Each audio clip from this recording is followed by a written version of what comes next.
So hi friends, ఈరోజు మన వీడియోలో సైనైడ్ పాయిజనింగ్ గురించి తెలుసుకుందాం. ఈ సైనైడ్ పాయిజనింగ్ అనేది ఎన్ని ఫామ్స్లో ఉంటుంది, మన బాడీ ఏ విధంగా అబ్జర్వ్ చేసుకుంటుంది, ఎవరెవరు ఎక్స్పోజ్ అయ్యే ఛాన్సెస్ ఉంటాయి అనేది వీడియోలో క్లియర్గా తెలుసుకుందాం.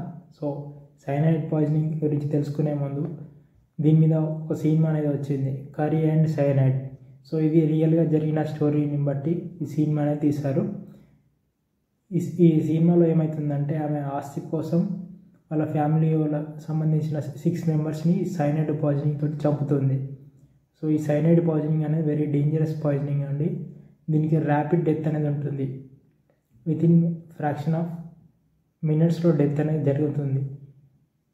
సో ఈ సైనైడ్ పాయిజనింగ్ అనేది అంత డేంజరస్గా ఉంటుంది. సో ఆ సినిమాలో జాలీ జోసెఫ్ అనేట ఆమె ఏం చేస్తుందంటే, బంగారంలో పనిచేసే వాళ్ళకి ఆమెకు తెలిసిన వాళ్ళు ఉంటారు. సో అక్కడ నుండి ఈ సైనైడ్ పాయిజనింగ్ అనేది తీసుకొస్తుంది. నార్మల్గా ఈ సైనైడ్ పాయిజనింగ్ తోటి మెటల్స్ అనేది పాలిష్ చేస్తారు.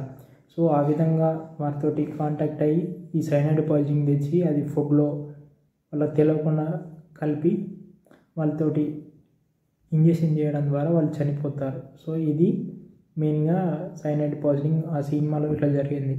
సో అయితే ఈ సైనైడ్ పాయిజనింగ్ గురించి మనం తెలుసుకుందాం. ఫస్ట్ ఈ సైనైడ్ అనేది మనకి ఎన్ని ఫామ్స్లో ఉంటుంది. ఈ సైనైడ్ మనకు గ్యాస్ ఫామ్లో ఉండవచ్చు, మరియు సాల్ట్స్ ఫామ్లో కూడా ఉండవచ్చు. పొటాషియం సైనైడ్ అంటాం, ఇంకా సోడియం సైనైడ్ అంటాం. సో ఈ విధంగా డిఫరెంట్ సాల్ట్స్ ఫామ్స్లో ఉంటుంది. ఈ సైనైడ్ అనేది మన బాడీ ఏ విధంగా అబ్జర్వ్ చేసుకుంటుందంటే, ఐదర్ మన గ్యాస్ ఫామ్లో ఉంటుంది కాబట్టి మనకు రెస్పిరేటరీ సిస్టమ్ ద్వారా ఎంట్రీ కావచ్చు, లేదా సాల్ట్ ఫామ్ అయితే మనకు ఐదర్ ఓరల్ ద్వారా తీసుకుంటాం. ఓరల్ ద్వారా తీసుకున్న తర్వాత ఇది మనకు ఇన్యాక్టివ్ ఫామ్లో ఉంటుంది.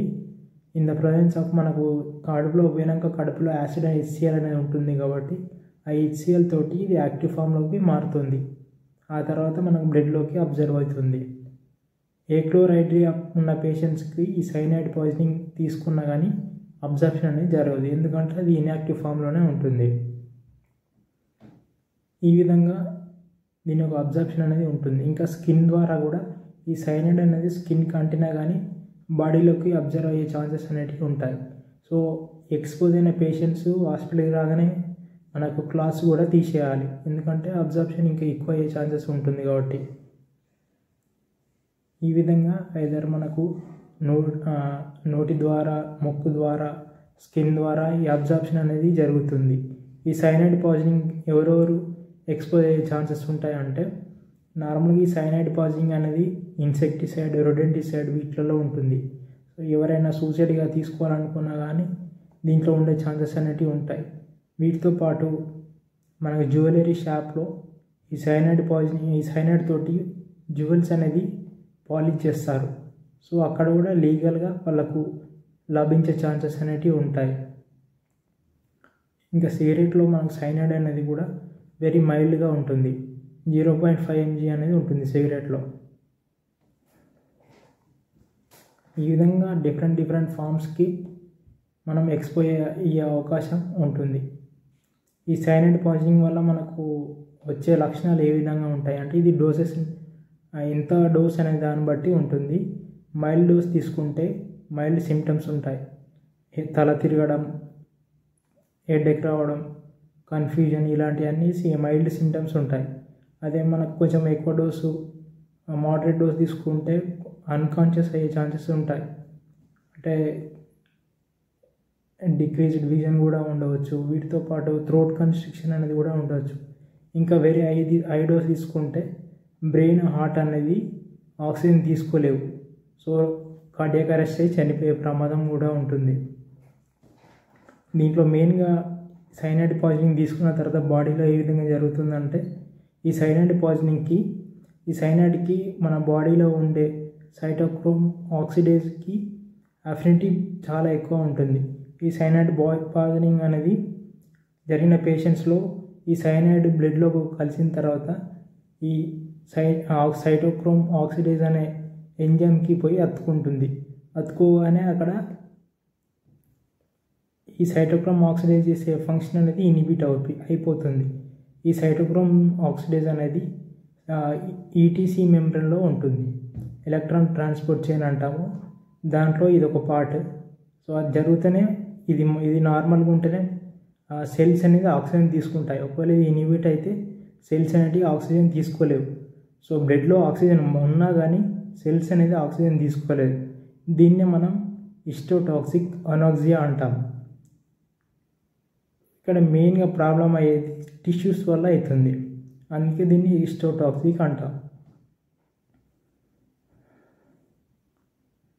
సో ఈ విధంగా ఈ సైనైడ్ వల్ల మనకు ప్యాథోజెనిసిస్ అనేది ఈ విధంగా అవుతుంది.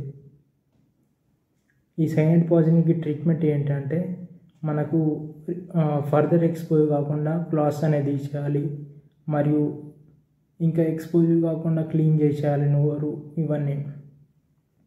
వీటితో పాటు వీటికి యాంటీడోట్ ఏంటంటే లిల్లీస్ యాంటీడోట్ అంటాము. దీన్నే మనం సైనైడ్ కిట్ కూడా అంటాము. దీంట్లో మనకి ఏమేమి వస్తాయంటే సోడియం నైట్రేట్ వస్తుంది, అమైల్ నైట్రేట్ వస్తుంది, సోడియం థయోసల్ఫేట్ వస్తుంది. ఈ 3 డ్రగ్స్ కలిపి మనం లిల్లీస్ యాంటీడోట్ అంటాము. వీటితో పాటు ఈ సైనైడ్ పాయిజనింగ్కి డ్రగ్ ఆఫ్ చాయిస్ యాంటీడోట్ ఏంటంటే మెయిన్గా మనకు హైడ్రాక్సోకోబాలమైన్ అంటాము. ఈ హైడ్రాక్సోకోబాలమైన్ ఇచ్చిన తర్వాత ఏమవుతుందంటే ఈ సైనైడ్ పోయి ఈ కోబాలమైన్ తోటి బైండ్ అవుతుంది. ఆ విధంగా మనకు మిథియోమోగ్లోబిన్ కూడా లెస్ రిస్క్ వచ్చే ఛాన్స్ ఉంటుంది. అందుకే దీన్ని మనం హైడ్రాక్సీకోబాలమైన్ అంటాం. అదే సోడియం నైట్రేట్, అమైల్ నైట్రేట్ ఇస్తే వాటి వల్ల మిథియోమోగ్లోబిన్ ఫామ్ అయ్యే ఛాన్సెస్ ఉంటాయి.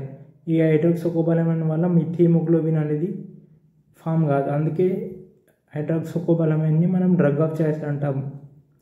ఈ సైనైడ్ పాయిజనింగ్ వల్ల పేషెంట్ చనిపోయారు. అది చనిపోయిన తర్వాత మనకు పోస్ట్మార్టం ఫైండింగ్స్లో ఏమేమి చూస్తామంటే బ్రిక్ రెడ్ హైపోస్టాసిస్ అంటాం. అంటే బాడీ మనకు కింద డిపెండెంట్ పార్ట్స్లో రెడ్ కలర్ ఉంటుంది. వీటితో పాటు బిట్టర్ ఆల్మండ్ స్మెల్ అనేది వస్తుంది. సో ఈ పేషెంట్ చనిపోయాడు.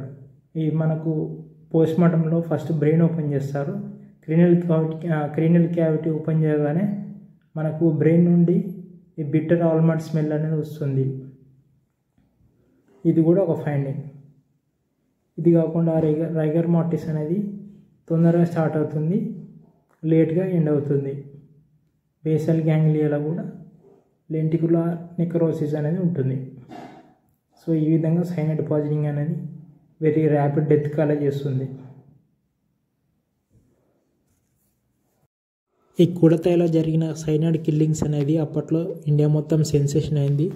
సో అదే సినిమా కూడా తీశారు. ఆ సినిమా అనేది రియల్ స్టోరీయే. సో దాంట్లో ఆమె జాలీ జోసెఫ్ అనే ఆమె ఆస్తి కోసం వాళ్ళ ఫ్యామిలీ సంబంధించిన 6 మెంబర్స్ని సైనైడ్ పాయిజనింగ్తో చంపుతుంది. సో ఈ విధంగా ఈ సైనైడ్ పాయిజనింగ్ అనేది very dangerous poisoning. So death అనేది వితిన్ మినిట్స్లోనే 5 to 10 minutes జరిగిపోతుంది.